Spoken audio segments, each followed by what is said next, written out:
Esse evento, o Diálogo dos Contemporâneos, que é uma promoção da Organização Nova Consciência. Nós vamos fazer um debate agora com o tema Os Direitos dos Animais no atual cenário jurídico brasileiro. Então a gente escolheu esse tema porque o Brasil atualmente, não só do ponto de vista administrativo, mas também político e jurídico, está de cabeça para baixo. Então tem várias situações em que existem, por exemplo, determinações na Constituição Federal proibindo determinadas práticas contra os animais. Havia uma lei estadual e diz que se for tradição cultural, pode bater, pode torturar e assim por diante. E aí a gente vê também, por exemplo, juízes de primeira instância derrubando decisões do Supremo Tribunal. Então é uma confusão grande. Então, para discutir esse tema, como é que os direitos dos animais vão sobreviver nesse cenário meio caótico do ponto de vista jurídico, nós vamos convidar aqui agora o professor Francisco José Garcia Figueiredo, que é professor da UFPB, doutor em Direito, e também membro da Comissão de Direito Ambiental e Direito Animal da OAB, da João Pessoa. Aí também, na sequência, ainda vai chegar a advogada Artemis de Araújo Oliveira, que é presidente da Comissão de Direito Ambiental e Direito Animal da OAB Campina Grande. E eu, para quem não me conhece, Romulo Azevedo, atualmente estou exercendo a presidência do Fórum Municipal de Proteção e Direito Animal. Então, professor Francisco. Olá, professor Romulo. Boa tarde a todos e a todas. Primeiramente, agradeço por demais estar aqui novamente, o convite e a oportunidade de, assim, falar acerca do direito dos animais à luz do nosso texto constitucional. Então, a minha fala, ela terá dividir-se-á em 3 momentos. No primeiro momento, eu vou fazer um pequeno passeio sobre a Constituição, por dentro dela, mais precisamente falando. Em um segundo instante, vou passear pela legislação que regulamenta algumas disposições constitucionais relativas à ambiência, em especial aos animais. E no terceiro momento, irei apresentar, na verdade, alguns pontos de vista.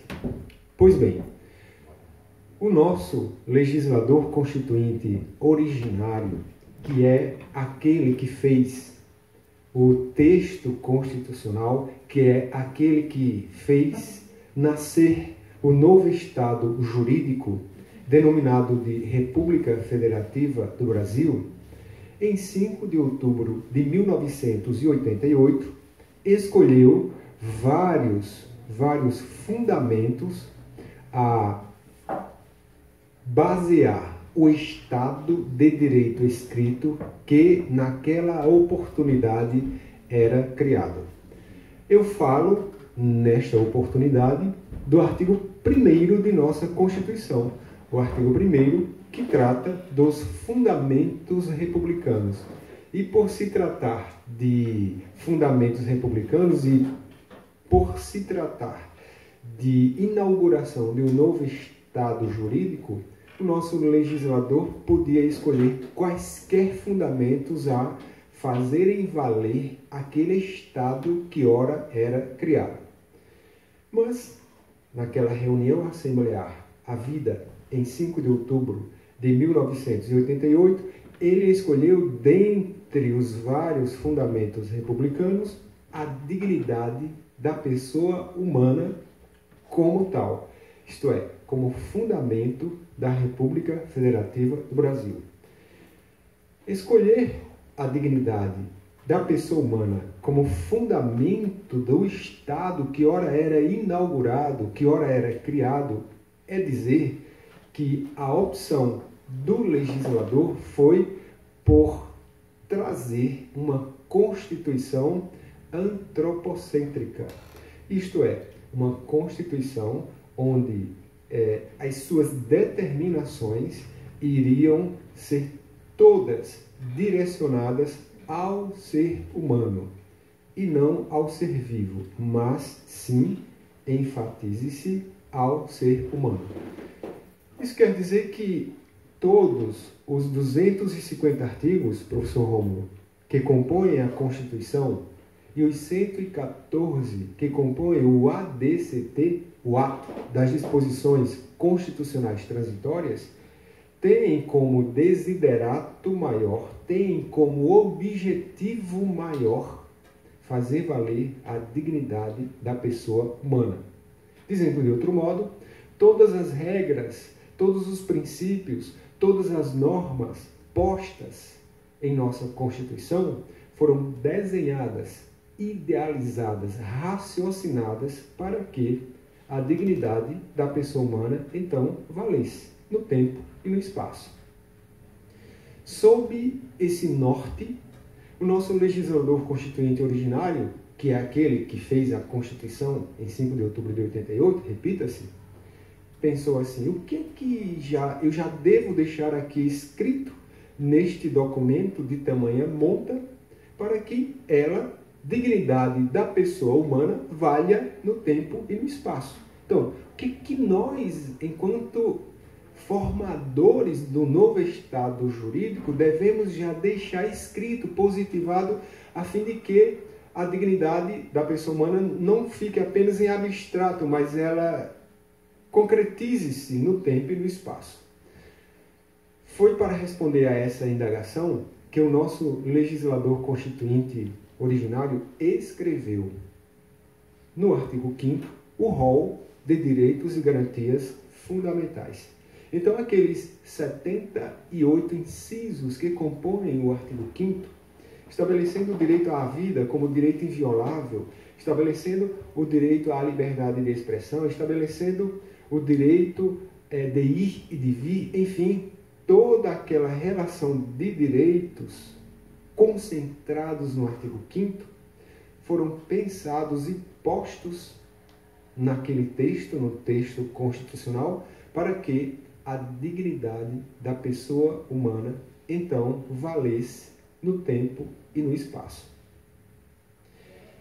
E assim, continuando a redigir esse mesmo artigo 5º, o parágrafo 2º dele estabelece, por outras palavras, irei parafraseá-lo, estabelece que esse rol de direitos e garantias fundamentais localizados nesse dito artigo 5º, que foi desenhado para fazer valer a dignidade da pessoa humana, é rol meramente exemplificativo, ilustrativo, no sentido de que podemos encontrar outros direitos e ou outras garantias de índole fundamental espraiados por dentro da Constituição e decorrente dos princípios e do regime por ela, Constituição, adotados.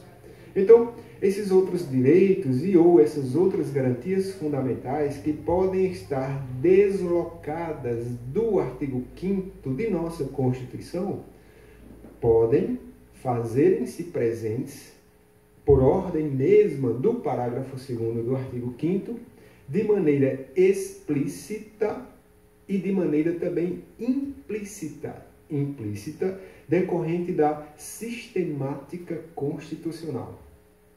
E quando nós vamos passear por dentro da Constituição, e sob o norte determinante desse parágrafo 2º do artigo 5º, nós damos de cara, por exemplo, dentre outros momentos que eu ainda irei falar, damos de cara com a linha B do inciso 3 do artigo 150 de nossa Constituição, que estabelece o princípio da anterioridade tributária como direito fundamental do contribuinte, reconhecido como tal pelo próprio Supremo Tribunal Federal.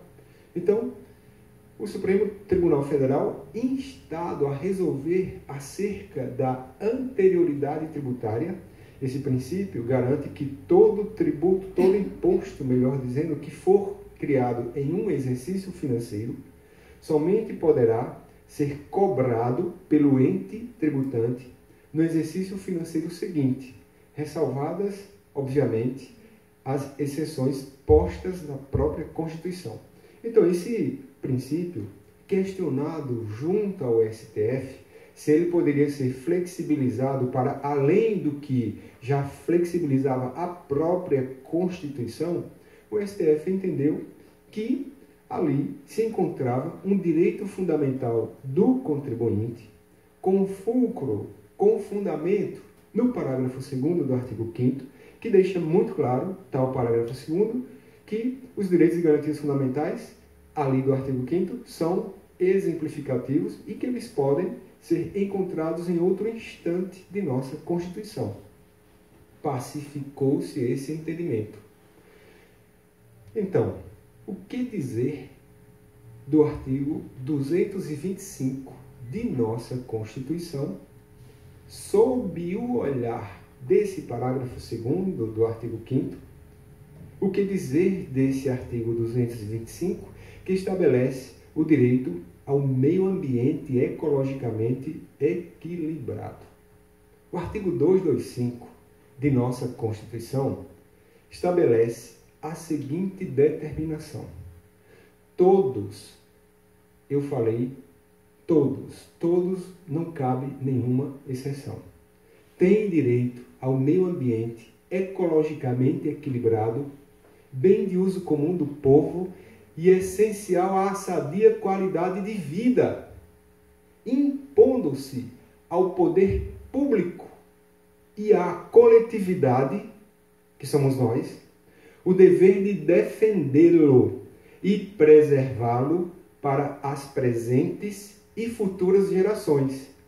Essa é uma determinação originária, datada, portanto, de 5 de outubro de 1988, e que deve ser lida e que deve ser apreendida. O seu conteúdo deve ser apreendido à luz do princípio da supremacia da Constituição e sob a vertente determinante do parágrafo 2º do artigo 5º, que estabelece que direitos fundamentais podem ser encontrados em outros instantes constitucionais para além do próprio artigo 5º. E o nosso legislador, ele foi mais perspicaz ao determinar que todos nós temos direito ao meio ambiente ecologicamente equilibrado, fê-lo no seguinte sentido: enumerou em vários parágrafos, ou desdobrou aquela determinação contida no caput em vários parágrafos, especialmente em relação, falo agora, que nos toca, nos diz respeito mais de perto, falo agora do inciso 7 do parágrafo 1º desse mesmo artigo 225, que o nosso legislador determinou o seguinte, que para que esse conteúdo do artigo 225, que garante o direito ao meio ambiente ecologicamente equilibrado para nós, que estamos aqui agora no planeta Terra, e para gerações vindouras, então, para que isso possa acontecer, dentre outras determinações, fica vedada, fica proibida a crueldade em face de quaisquer animais. Essa é a determinação do inciso 7 do parágrafo 1º do artigo 225 de nossa Constituição. Ora, o que dizer então da força vinculante e coercitiva dessa determinação? Será que o que parágrafo 1º, inciso 7 desse artigo 225 enumera é apenas um princípio? Ou é uma regra? Ou é uma determinação proibitiva mesma, que, de uma vez que de sua literalidade não podemos inferir quaisquer exceções, porque ela não fala em nenhuma exceção, se nós poderíamos, nós, enquanto legisladores, porque eu, como faço parte do povo, eu posso legislar na forma constitucional, por intermédio da iniciativa popular. Ou nós, enquanto representantes eleitos pelo povo, se nós poderíamos flexibilizar essa determinação expressa de nossa Constituição, contida em nossa Constituição, e que proíbe a crueldade em face de quaisquer animais. Eu penso que quando nós vamos ainda ao artigo 5º de nossa Constituição e deparamos-nos com o conteúdo do parágrafo 1º desse mesmo artigo 5º, eu particularmente chego à conclusão de que é impossível haver qualquer determinação legislativa flexibilizante daquela proibição expressa. E o que é que contém esse parágrafo 1º do artigo 5º de nossa Constituição? Ele contém, em seu bojo, em seu teor, uma obrigação de fazer. Uma obrigação de fazer para todos os particulares, uma obrigação de fazer para o próprio Estado e, em especial, para o Poder Legislativo. E o que é que contém esse parágrafo 1º? Ele diz bem assim, que as normas definidoras dos direitos e garantias fundamentais têm aplicação imediata. Ora, se as normas definidoras dos direitos e garantias fundamentais têm aplicação imediata, basta que eu consiga compreender qual é a natureza jurídica daquela determinação contida no artigo 225 de nossa Constituição como um todo. Porque se eu chegar à conclusão, professor Rômulo, que aquela determinação do artigo 225 revela um direito fundamental, então lamento dizer a todos os legisladores que realmente nós estamos diante de cláusulas intocáveis por determinação expressa do próprio texto constitucional, localizada tal determinação no inciso 4 do parágrafo 4º do artigo 60, que estabelece quais são as matérias que compõem as cláusulas pétreas constitucionais e que, em relação às quais, não pode haver nenhuma flexibilização, não pode haver retirada, tampouco minoração, pode haver, no máximo, incremento, aumento, aditamento àquelas matérias que ali estão. Quando a gente vai passear pela doutrina, nós percebemos que ela, doutrina, classifica os direitos fundamentais em dimensões. Em primeira dimensão, em segunda dimensão, em terceira dimensão e até em quarta dimensão. Ou geração. A depender do legislador ou a depender do autor lido, teremos uma ou outra classificação. E nós verificamos que os direitos fundamentais de terceira geração, eles compreendem, sim, o direito ao meio ambiente, o direito ao meio ambiente ecologicamente equilibrado. A par da discussão doutrinária existente ainda em relação a essa temática, de uma vez que quando nós falamos em meio ambiente, necessariamente, Vinícius, a gente fala em embate com o capital. Então, a disputa em relação a se ter ou não se ter a preservação da ambiência, a se respeitar ou a se desrespeitar o meio ambiente, ela é contraposta ao direito do capital se instalar acima e por cima de tudo. Pois bem, por isso que a discussão doutrinária, a discussão jurisprudencial, a discussão na sociedade é tamanha, é intensa.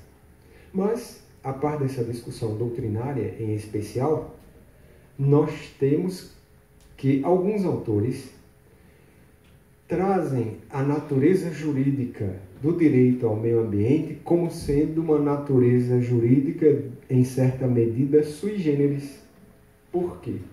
Porque a um só tempo, ali tem garantido o direito individual de cada ser vivo em relação a um ambiente livre de poluição, livre de crueldade contra animais, livre de quaisquer intempéries promovidas pelo ser humano e, concomitantemente, temos ali um direito direcionado a toda a coletividade. Então, é direito meu enquanto indivíduo e é direito nosso enquanto coletividade termos esse meio ambiente ecologicamente equilibrado.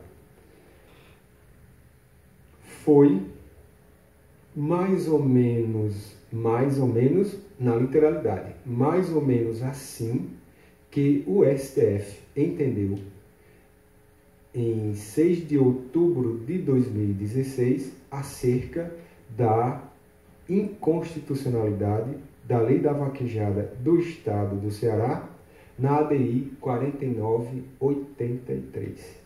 O voto do ministro Luiz Roberto Barroso, que foi delineado em vários parágrafos, onde esses parágrafos trazem raciocínios assim profundos e enaltece, inclusive, que lá no item, a partir do parágrafo 20, ele começa a chamar a atenção que aquele artigo 225 encerra em seu conteúdo, traz em seu conteúdo algo para além do que se vê. Ele sugere a existência de um direito autônomo a ser retirado do conteúdo exato daquele inciso 7 do parágrafo 1º do artigo 225, que proíbe a crueldade em face de quaisquer animais. Então, poder-se-ia, em tese, destacar aquele trecho do direito ambiental, criando-se, assim, o direito animal. Claro que para que se crie uma ciência autônoma, alguns outros requisitos devem se fazer presentes, mas uma determinação constitucional é um excelente momento deflagrador da criação desse direito autônomo. É assim que pinta a nossa Constituição o direito animal. Direito animal, vem localizado especificamente naquele inciso 7 do parágrafo 1º do artigo 225, e que foi posto ali, não foi de graça, não foi por acaso que o legislador colocou nesses termos, proibindo a crueldade em face de quaisquer animais, naquele artigo 225. O legislador colocou essa regra proibitiva porque ele pensou, vejam que quando nós começamos a falar, enaltecemos que a dignidade da pessoa humana, ela foi alçada a princípio fundamental, a alicerce constitucional. E que, como dignidade da pessoa humana, o pilar mor do Estado de Direito escrito que ora era inaugurado, todas as regras, todos os princípios que viriam dentro do corpo constitucional deveriam fazer valer a dignidade da pessoa humana. Então, o nosso legislador, de 5 de outubro de 88, pensou que a vedação à crueldade em face de quaisquer animais era uma das metas a ser cumpridas e atingidas pelo Estado para que a dignidade da pessoa humana valesse. Então, teremos, eu, você, cada um de nós, teremos uma vida mais digna, tanto quanto respeitemos, na medida do que respeitemos o meio ambiente e, em especial, os animais. Então, assim, esse é o cenário constitucional que se apresenta para nós, envolvendo o direito à dignidade da pessoa humana, envolvendo o direito animal e a vedação à crueldade, envolvendo o direito ambiental, perdão, e a vedação à crueldade em face de quaisquer animais. E como firmado esse desenho, esse conteúdo constitucional voltado para o que nós queremos, o que dizer do Congresso Nacional? O que dizer de todas as demais casas legislativas estaduais, municipais e distrital? Essas casas legislativas, elas têm respeitado a Constituição? Primeira indagação. Essas casas legislativas, elas têm respeitado as determinações do STF? É para tentar responder a essas perguntas que nós começamos a falar, e aí não poderíamos ter outro ponto de partida e de chegada, senão os últimos debates envolvendo a vaquejada. Até porque, ainda neste mês de setembro, o próprio Rodrigo Janot, então chefe maior do Ministério Público Federal, ingressou com uma ação direta de inconstitucionalidade no dia 6 de setembro de 2017, junto ao STF, evidentemente, para questionar a constitucionalidade ou não da emenda 96, que inseriu o parágrafo 7º ao artigo 225, estabelecendo, por outras palavras, que se uma lei federal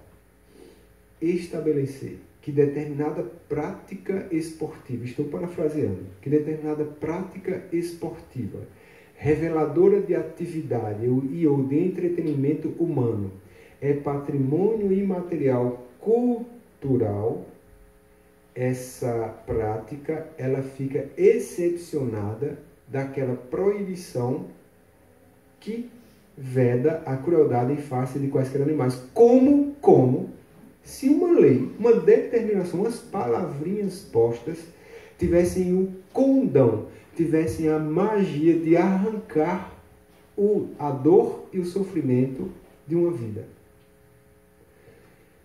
Então, foi posta essa DIN, foi ajuizada essa DIN, mas antes de nós chegarmos a ela, vamos passar por algumas casas legislativas. E antes de passar pela Casa Congressual, que é a casa maior, que é a que emenda a Constituição, que é a que elabora as determinações federais, as leis federais,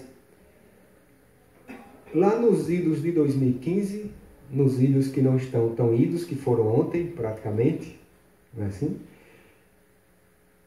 Discutia-se, ainda voltando um pouco, em 2013, quando veio para o mundo jurídico do Estado do Ceará a Lei 15.299, que autorizou a vaquejada como atividade esportiva no âmbito daquele ente federativo, Estado do Ceará, logo em seguida, a Procuradoria da República ingressou com a ADIM, a 4983. Em 2013 mesmo, em junho de 2013, ingressou com essa ADIM. E aí ela foi se arrastando pelo restante do ano de 2013, de 2014, de 2015. Quando chegou em 2015, como ela começou a andar a passos largos dentro do STF, e com o perigo de o STF declarar a inconstitucionalidade da lei da vaquejada daquele estado, alguns outros estados, então, algumas outras casas legislativas estaduais começaram a criar suas próprias leis autorizativas da existência jurídica da vaquejada como atividade esportiva. Eu falo exatamente, neste momento, da Lei 13.454 de 2015, da Bahia. Eu falo da Lei 1906 de 2015, do Amapá.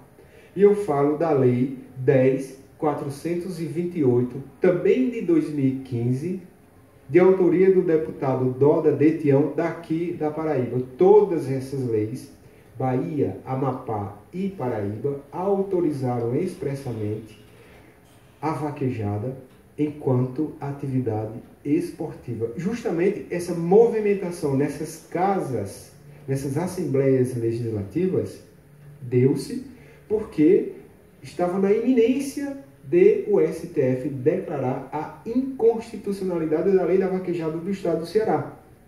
E, conseguintemente, também definir o próprio STF qual seria o alcance dessa determinação. Se essa determinação, já que tinha base constitucional, atingiria somente o Estado do Ceará ou se extrapolaria os limites geográficos daquele Estado. Então, pelo sim, pelo não, algumas casas legislativas e outras municipais, além de assembleias legislativas, algumas municipais já se movimentaram nesse sentido.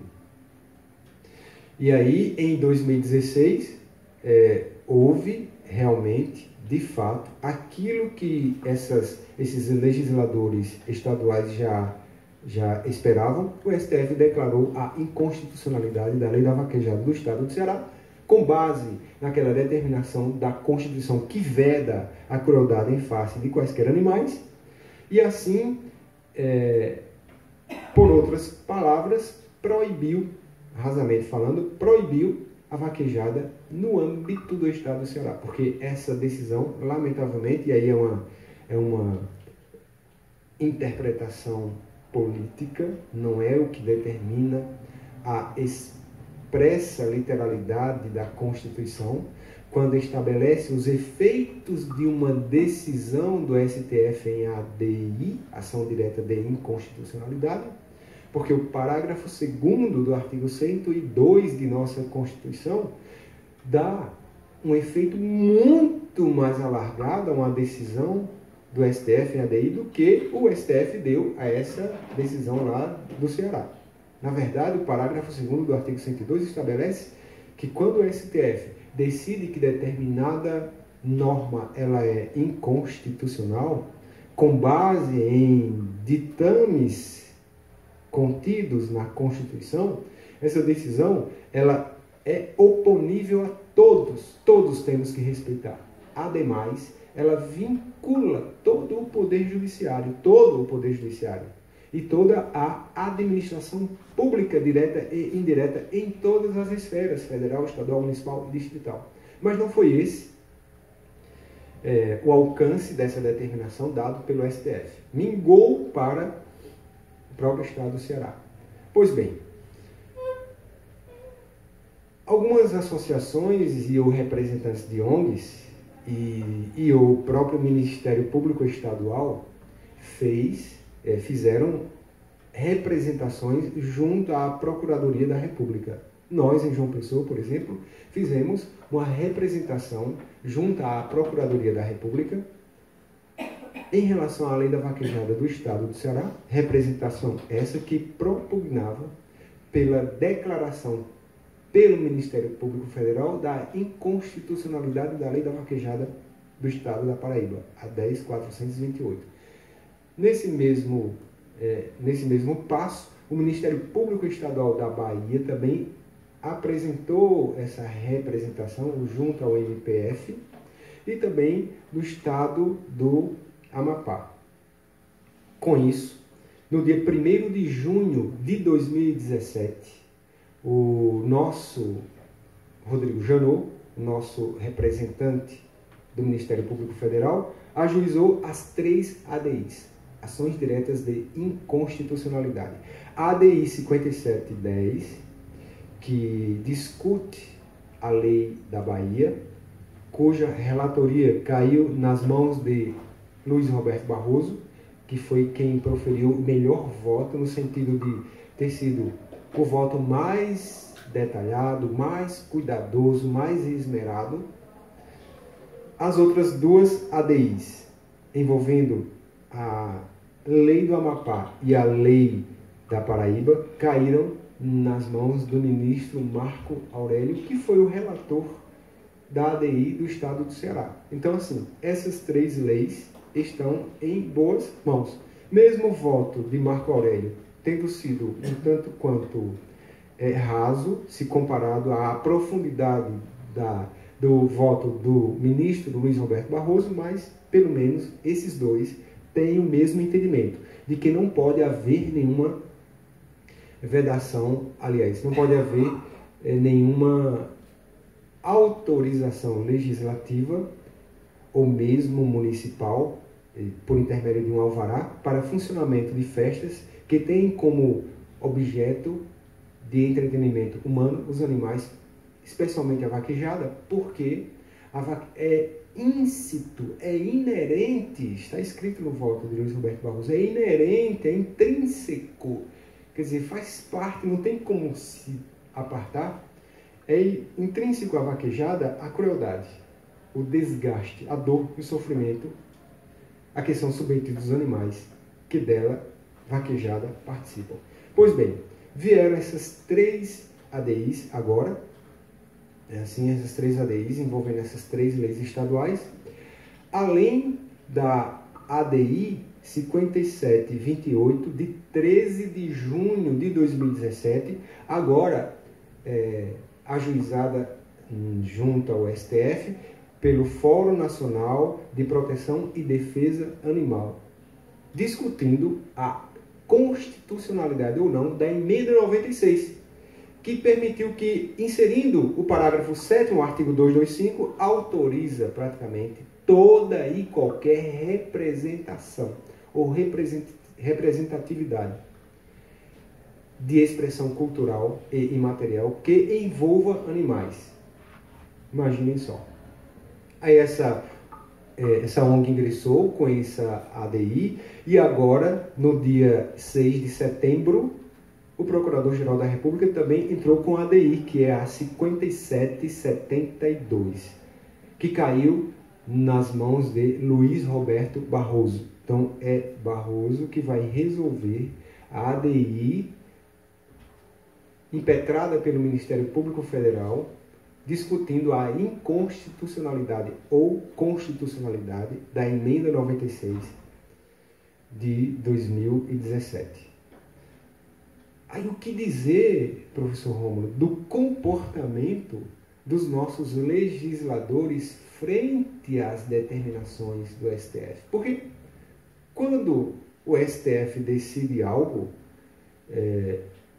em relação a uma afronta infraconstitucional à Constituição, então, uma determinada lei que foi posta a vigorar, que está valendo, quando ela afronta a nossa Constituição, ela vale como se respeitando estivesse a nossa Constituição. Por quê?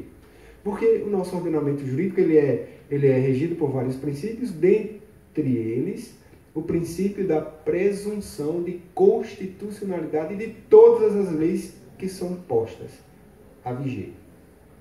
Mas, quando essas leis, mesmo sob o regime desse princípio, afronta literalmente ou afronta flagrantemente a Constituição, algumas pessoas e ou entidades podem sim discutir acerca da inconstitucionalidade dessas leis junto ao STF, Supremo Tribunal Federal.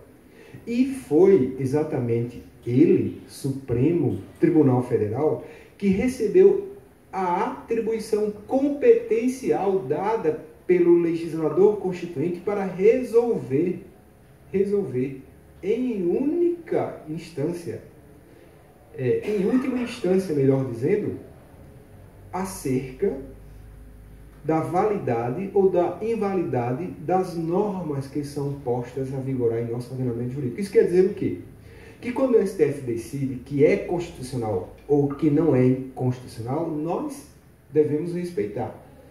qualquer comportamento do Poder Legislativo contrário àquela decisão, muito embora aquela decisão não vincule o Legislativo, vincule tão somente nós todos, o Poder Judiciário e o Poder Executivo, mas não vincula o Poder Legislativo, mas por uma questão de ética, por uma questão de respeito à moral e por uma questão de respeito à própria Constituição, já que o STF é o guardião da Constituição e estabeleceu que determinada norma aviltava, afrontava a Constituição, não deve nenhuma casa legislativa utilizar-se de subterfúgios ou de artifícios e elaborar leis destoantes daquela determinação do STF.